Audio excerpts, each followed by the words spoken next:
Welcome to Live DAF, your online DAF YOMI shir. Shalom Aleichem and welcome back to today's DAF YOMI, Maseches Avodah Zarah Daf Chav Beis. We begin 8 lines off the top of the Amid with a topic which is very relevant. It's pertaining to a business partnership between a Yid and a Goy. How do they conduct business on Shabbos? Okay, we begin with a story. Hanu, there were these Marikoi, Rashi explains. They are Zeirei Ginois Charkim. Charkim is some type of plant, some type of crop that they would plant. So they were involved in planting and developing fields. Okay, they were planters. Now, it was a partnership between a Goy and a Yid. So how do they address the Shabbos aspect of things? Very simple. So on Shabbos, the Goy worked. So although their arrangement would entail them both to work at all times, but they worked it out that the Goy took on the Shabbos work. Nokid b'Shabbat. Rashi says, Lachroish, Lizroyav, Liktzar, he would plant, he would plow, he would harvest, whatever needed to be done. Shabbos was his day of work. And then, he took off on Sunday, and the Israel filled in for him on Sunday. The Israel b'chad b'Shabbat. This is the way they conducted their business week after week. At the end of the day, they would just split their profits, equally. And they wanted to know whether it was acceptable, halachically acceptable, because as we learned yesterday, one may not ask a guy, one may not commission a guy to do work on his behalf on Shabbos. I can't benefit from any melacha done on my behalf on Shabbos. Right? So here, the Yid is sort of indirectly benefiting from the guy's work. It's really upon both of them to work at all time. But the guy is sort of filling in for the Yid on Shabbos, in exchange for the Yid filling in for him on Sunday. Is that permissible? Also, they come to Rava. Sharulu, he says it's fine. Ravina l'Rava. Says Ravina, I have a brisa to ask you from. The brisa seems to say it's not okay. For this very reason, because in effect, the guy is doing the Israel's work for him on Shabbos. He's substituting, he's stepping in his stead, and the Israel is going to split that income as well. He's going to take from that profit as well. So the guy in effect worked for the Yid, and the Yid is now benefiting from Shabbos work done on his behalf. We have a kash from a brisa. Israel, right? A Yid and a guy. Shekiblu. Kiblu means they sort of took upon themselves a sharecropper arrangement with a landowner. So they're both supposed to develop the land together. Shekiblu saw that right b'shutvus. What about Shabbos work? Lo Yihimar Yisrael, lo Eved Gechavim. The Yisrael can't tell the guy, look, Shabbos is your day, Sunday is my day. Toy l'chalkecha b'Shabbos.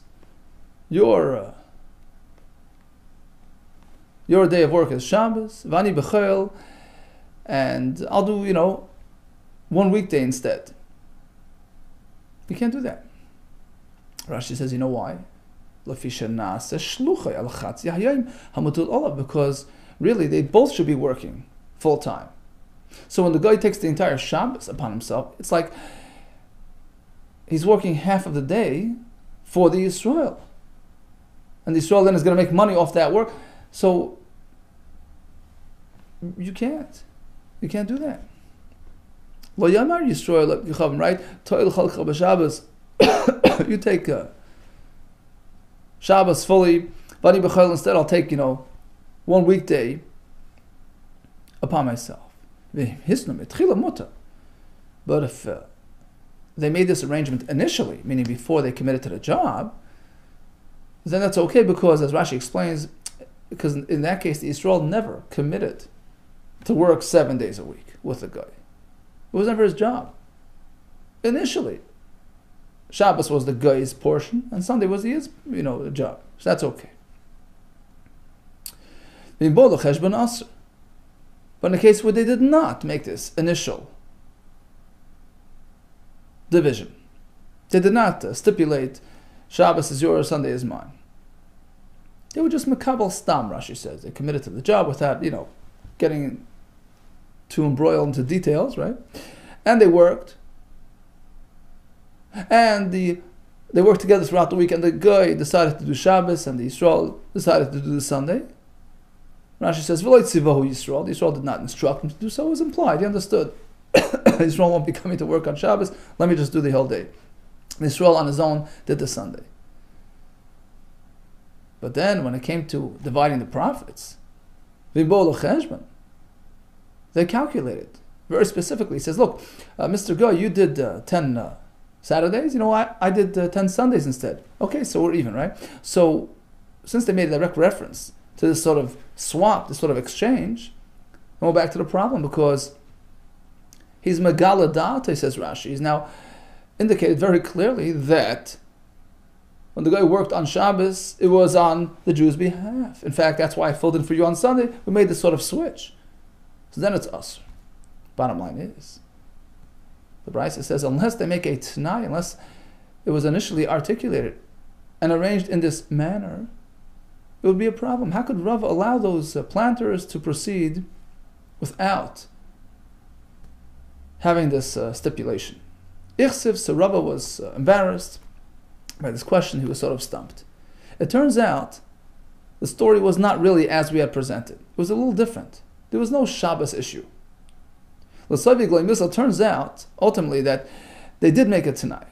The Hisnu Meikara Havu, that really they had articulated, they had initially established this arrangement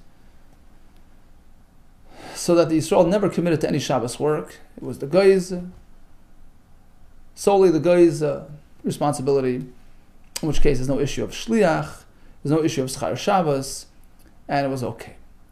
The Hisnu Meikara Havu. Rav Givim Beikasel Amar, he had a different version of the whole story. He says, Hanush Sile de Arlahava. It wasn't even pertinent to Shabbos. The question was not Shabbos related. It was because it was young saplings that were still within the first 3 years. And they're considered Arla. One may not benefit from Arla. So how did they get around this? Sile de Arlahava. Well, these are young Arla saplings. So instead of the both partners, the Yid and the guy, working in tandem from year 1 all the way till year 6, for instance, no, the guy took the first 3 years upon himself. So he developed the plants those 3 years, and he took the fruit, or part of the fruit, during those 3 years. And then, come year 4, the Yisrael stepped in, and he took over the whole plantation. And he worked himself the next 3 years, and he took the profits. Ovid Gechavim worked and profited from the 3 years of Arla. Yisrael Shnei Dehatera. Yisrael stepped in and worked the next 3 years and took the permissible fruits. That was the question. It was not Shabbos related, it was Arla related. And now they came to Rav. Asl came to Rav. Whether it's allowed, Sharlahu, he said it's okay. Why is this different than Shabbos? So Rashi explains. There's no ban, there's no Isser to work with Erla plants, as long as you don't, take the fruit and have anah from the Erla fruit. Right? Unlike Shabbos, where you can't even do work, but here you could do work. So, although technically speaking, the guy is perhaps representing the Jew and working instead of him, substituting for the Yid during the first 3 years, because they're really supposed to be working together, and he's sort of taking it upon himself completely and filling in for the missing Yid. That's okay, right? So in terms of the work aspect, there's no problem. In terms of benefiting directly from the Arla fruit, well, the Jew didn't take anything. The guy took it all for himself the first 3 years. Now the fact that the second 3 years, during that period, the Yid will take the full profit, and that's really only because he allowed the guy to take 100% profit the first 3 years. By the way, when we speak about 100%, meaning the portion which is due to the sharecroppers, because part of it goes to the owner, but their percentage, their entitlement, the guy takes it fully, and then subsequent years it's given to the Yisrael fully. Perhaps that's called like I'm getting something in exchange for giving you the Erla last year. Right? I'm not giving you your portion of your entitlement this year because I let you take it all last year, but last year was Erla, so I'm like sort of switching with Erla. I'm getting something in exchange for Erla. Rashi says it's not a problem because Shekein HaMishpat, Rashi says, Shana Shezeh Oved Hu Eichel. You take what you work at. So if this is my job, I'm fully responsible, it's only me working, I get everything. I'm entitled to get everything this year. It's not deemed in exchange for last year's fruit that you took. Okay, in any case, since it's an Erla issue, it's a totally different context, and it's mutter. Asks the Gemara, so it's Erla related, not Shabbos related. So what about that question? If you recall, Ravina asked a question from my Brisa, we're on Shabbos, it's not permissible. How is that relevant to Erla? Why did Ravina ask a question? From that Brisa, if it's not the same context, it's not the same halach. Oh, l'siyuye, saye. No, just the opposite. He was actually providing a support from that Brisa to back Rava's ruling. Why? Because the Brisa says that if they make a t'nai, right, even regarding Shabbos, if there was an initial arrangement that the guy has the Shabbos and Jews gets the Sunday, then it's okay because he's not representing me. He's not my shliach. It was never my job to get my responsibility. It was never for Shabbos work. So although ultimately the Yisrael is getting some benefit, because at the end of the day they're splitting their profits evenly, it doesn't matter. So we see from there that there's no issue of representation. Then it's okay. And likewise, regarding Erla, as we explained, there's no issue of representation because it's perfectly legal for the guy to be working in an Erla field, even if it's considered in service and in representation of the Yid. But what do you mean he was supporting Rava? Rava got embarrassed. If he wasn't being challenged, why was he stumped? You're right, lo yahayu dvarim ha'olam never happened that way. So according to this version, it was Erla related, and that's why Rava allowed it even without a t'nai. And actually Ravina was supportive of this decision. Okay, so in a nutshell, regarding Shabbos, one must take care that the guy is not representing the Yid or doing his job for him, because then when the Yid takes his entitlement, his share of the profits, and in fact he's benefiting from the guy having worked instead of him on Shabbos. So if they make it t'nai that Shabbos is never my responsibility, then that's okay. If they don't make it t'nai, but then they actually refer to Shabbos, well, you worked 10 Shabboses, I work 10 Sundays, and they'll calculate it like that. That's also a problem because that's an indication that in fact they were representing each other. So now the question is, the Bnei Yeshiva wanted to know, stamamai, what if there's no stipulation? Not initially, not in terms of dividing the profits. They took on this job. The guy understood that he better work on Shabbos. So he took on the whole Shabbos. The Yid took on the Sunday. They never discussed it. Then they divided the profits equally. Is that okay? Stamamai. Tashma, im hisnu metchila muta. The Brisa says only if there was an initial stipulation that the guy has sole responsibility for Shabbos, then it's okay. Ha stama asa, but if there's no stipulation, it's not good. Well, ema seifa. Really? So let's take a look at the next part of the Brisa. It says imbo l'cheshbon asa. Only if they refer to the Shabbos and to the weekday and they made all kinds of calculations, then it's a problem. Because he's megala das. He's indicating that the guy has worked for him on Shabbos. And that's why he's sort of canceling it out with the Sundays and they're working out the numbers. Ha stama mutar, if there's no direct reference to any Shabbos issues, they just go and divide the money without ado, then it's okay, mutter. So in a way, from the first part of the brisa, we see an inference that it's asr. From the seifa, from the next part of the brisa, it would seem that it's okay. So since we have this sort of conflicting inference, conflicting the yukim in the brisa, we're not sure which clause of the brisa to dwell on. So from this brisa, we can't really walk away with any conclusion, any resolution on this sort of open question. Okay, so let's just summarize. We have a partnership, a shutfus between Yisrael and an Akam regarding Shabbos work, Shabbos profit. What do they do? The easiest and simplest route is hisnu, make it t'nai. Initially, when they take on the job, when they make their partnership, look, this is going to be your day, this is going to be my day, so nobody's working for anybody else.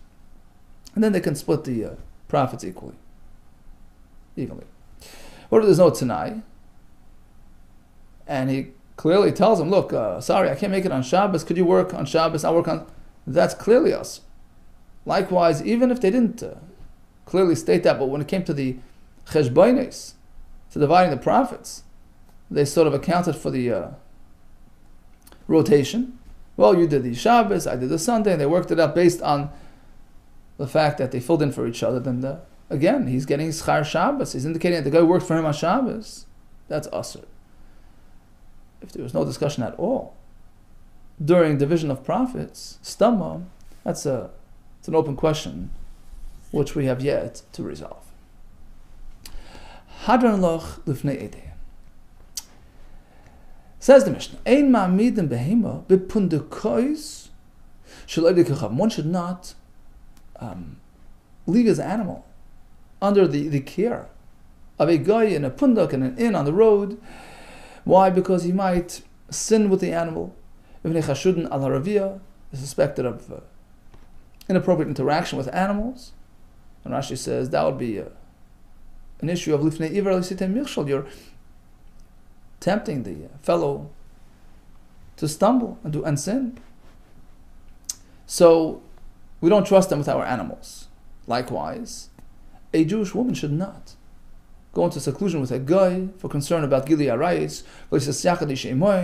Why? They're suspected of arayis. And likewise, even a man, even a male, should not stay alone with a guy for concern of his safety. Because they're suspected of shvichos dam, of murder. So in this Mishnah we learn that we don't trust a guy who's an animal. But now we have a brisa, we have a kasha from a brisa that you can supply your carbon from the Goyish animal dealer. One can buy a behema from a guy, an animal dealer, for the sake of a carbon. Now, although we know that once an animal had this experience with a man, the animal is now tainted, it's blemished, it cannot be used for a carbon. But it doesn't seem to be an issue. We're not concerned that the animal perhaps interacted with a guy, or was interacted with through a guy, nor that the animal was set aside for Avodah Zarah use, nor that it was perhaps even worshipped for Avodah Zarah. All these things would invalidate it from carbon. So here we see that we're not chayshish for revia, for sinning by a guy. Whereas now Mishnah we learn we don't trust the animal with the guy. So b'shleim mukta v'nevad, I can solve those items. I understand why there's no chashash, no concern that it was set aside or worshipped, because he wouldn't be selling it to me if it was his idol. Im isa da aksaye, if in fact he would have set it aside for Avodah Zarah, v'im isa da palchi, or worshipped this animal, he wouldn't be selling it to me. So that's really not a concern. But what about the other concerns that perhaps the animal was interacted with in a sinful way? Amar of Tachlifa, Amar of Shila Baravin, Mishmei. He says like this. Big difference. Here you're buying an animal that a guy has owned. A guy would never do that to his animal. It ruins the animal. It's detrimental to its health, to its reproductive abilities. He wouldn't do it to his animal. So your animal, you shouldn't leave in his care because he might do it to your animal, but his own animal he wouldn't touch. A guy chasal behemta is concerned regarding the well-being of his animal because if he does it to his animal, it sterilizes it and disables it from bearing offspring, so he wouldn't do it. Okay, that's good for a female animal. He wouldn't do that to that animal. But zachara Michael Mema, what about interacting with a male animal? There's a concern he might do that. So how could you buy the animal from him? Amar of Kahana, that also weakens the animal. It weakens the animal. It affects its quality. So he wouldn't do it. So there's a deterrent factor there, in which case it removes any concern. Says the Gemara, okay, so what about the following price, which says, you can purchase an animal for a korban purpose from a goyish shepherd. Now, if it was his animal, we just learned, he would be dissuaded from interacting with his animal lest he ruin the animal. But a shepherd who's shepherding animals that aren't really his, leichush dilma ravala, perhaps the shepherd interacted with these animals. The answer is, there is a very strong deterrent factor there as well, lest he be caught by the owner, who might discern that this happened to his animals. Roya shalahen, their shepherd, misyari, is concerned, he doesn't want to lose his salary. If the owner picks up on this, he's going to forfeit his pay. So that itself is a strong deterrent factor. Asks the Gemara Lahadasani, what about the following price, which says, Ein Meisrin behema l'roya shalahen. Well, if the shepherd is deterred, so why can't we, a yid, give his own animal to the Goyish shepherd to pasture, to shepherd them? What's the concern? Revia? He wouldn't do it, lest he forfeits his for concern that he might lose his pay. Leima roya shalahen misyare, right? He wouldn't interact with my animal for concern that he might lose his pay. The answer is like this. If he's shepherding Goyish animals, he knows that the Goyim are familiar with each other's, cultural lifestyles and behaviors. So he knows good and well that the fellow guy, the owner of the animals that he's shepherding, is going to keep an eye on him for suspicion that he might be doing this to the animals. But he doesn't think that a Yid knows what's going on in their world. A Yid would suspect that he interacted with the animals. Roy Shalhen, their shepherds, right? Their shepherd, Misyara, Mishum Hefsitz. Sorry, Inu, the Yadi Badadi. The Goyim amongst themselves are familiar with each other's preferences. Mirsasi. So there, he's afraid. He's afraid that the guy will pick up on it. Anan. Delea didn't know who. But the shepherd thinks that we're not familiar with what goes on in their world.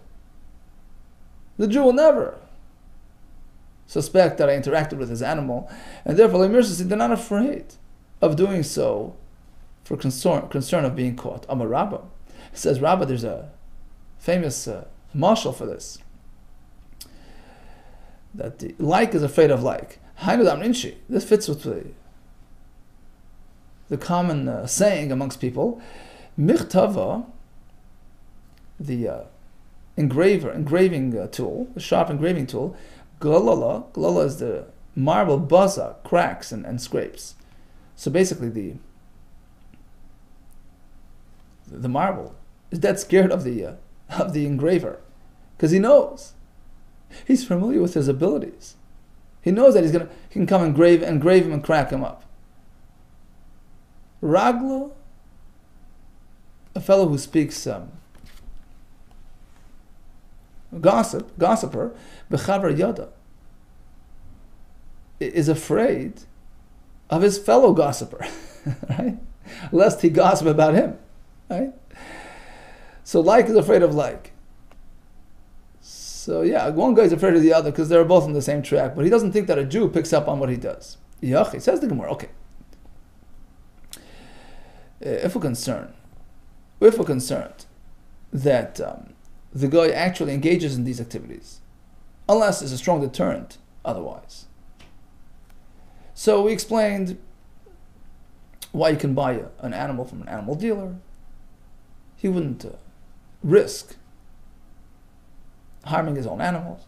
Okay, but Yachi, if that's the reason, then Scharim, what about buying a male animal for a oila, let's say, a male animal? Minikevas from a female owner, female animal owner, Goyish, Lenisman, you shouldn't buy Lenisman because there's a concern that perhaps she interacted with the animal in a manner that does not have any detrimental health effect on the animal. The Chashina, we should be concerned, Dilma Murabalei.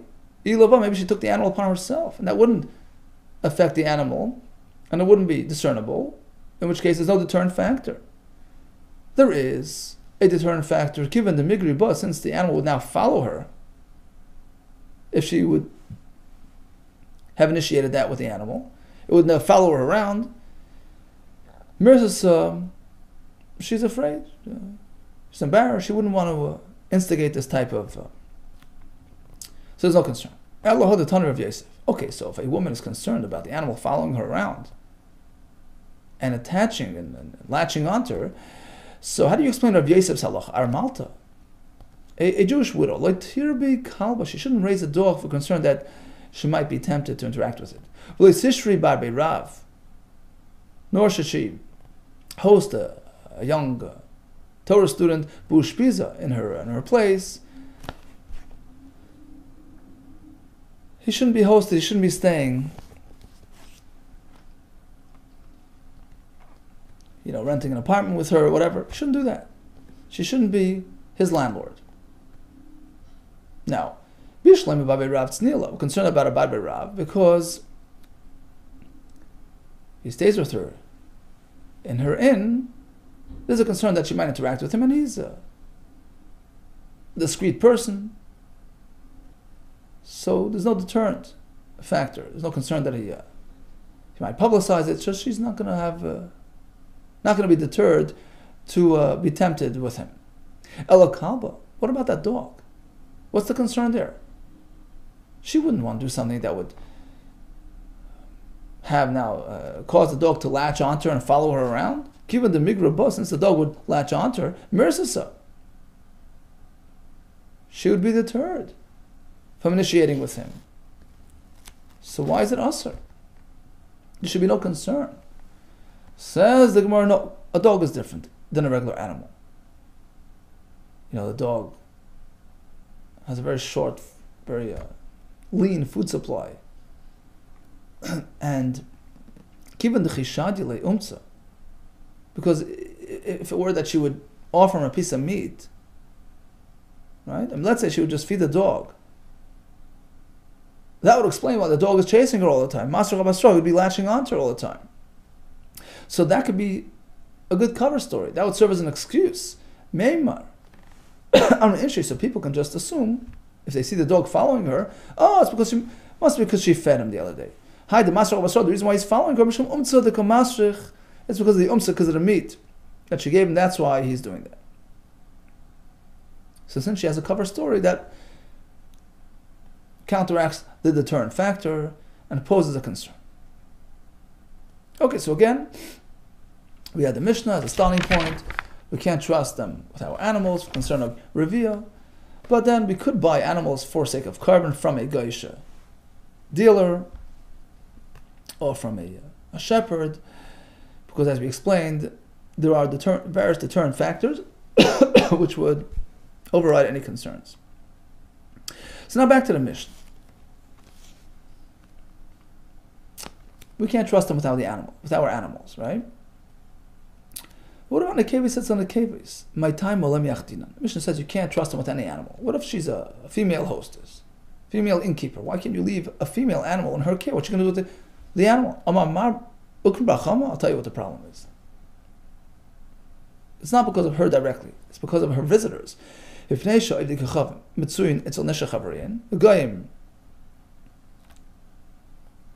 interact with their wives' friends, with their friends' wives. It so happens that he might show up in her place and she's not there, so he finds an alternative. And and he approaches the animal, interacts with the animal.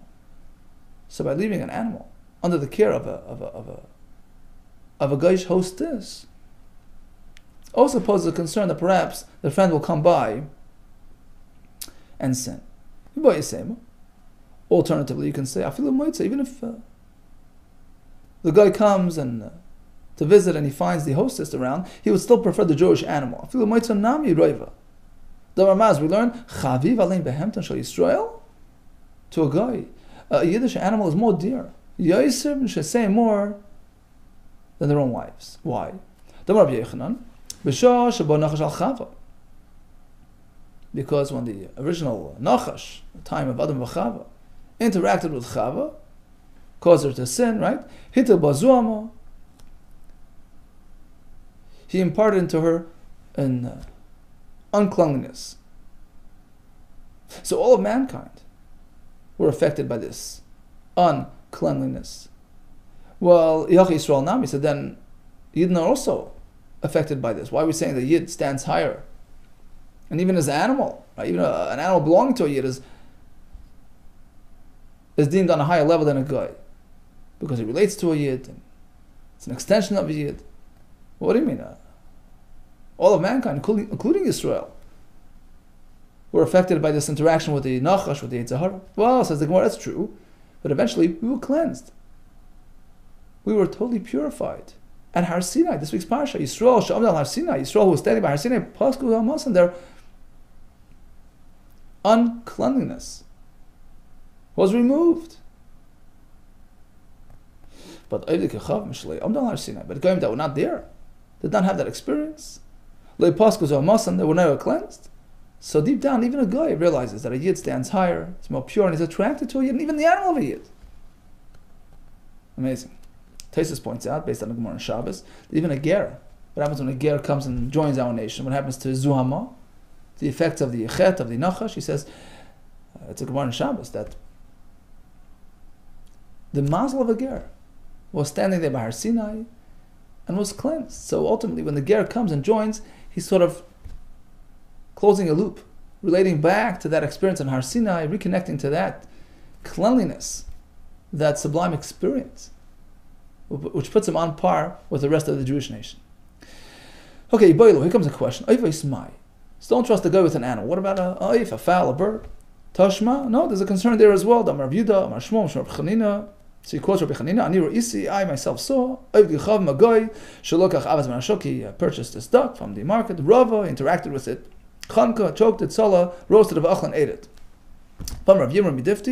Likewise, Ani Isi, Ravi Echa, I saw this Arab, we bought this part of the animal, this thigh, the Ravia, and engraved within it, carved out, so that you can interact with it. Rava interacted, Salah roasted it, and ate it. So that's the way a guy lives. Okay, so in a nutshell, we started with the sugya of the Shabbos arrangements, how to make the business partnership in a way that's compatible with Shabbos. We had the Mishnah, don't trust the guy with an animal. An Isha should not be misyached with a guy, nor should a man because of Shlichus Damim. What about the Bryce, which allows one to buy a behemoth for a carbon without concern of Revia? Well, the guy wouldn't do it to his own animal, nor would the shepherd do it to the animal of another guy. But there is a concern that he might do it to the animal of a Yid because he's thinking the Yid is not on his track and doesn't realize what's going on. We also explained why one would not trust even a nekeva with a nekeva animal for concern that the Goyish neighbor might come around to visit. We learned about an almana. A Jewish almana should be careful, should not raise a dog or host a bar beirav for concerns of chashad and suspicion of wrongdoing. All the best to you and Hatzlacha Rab.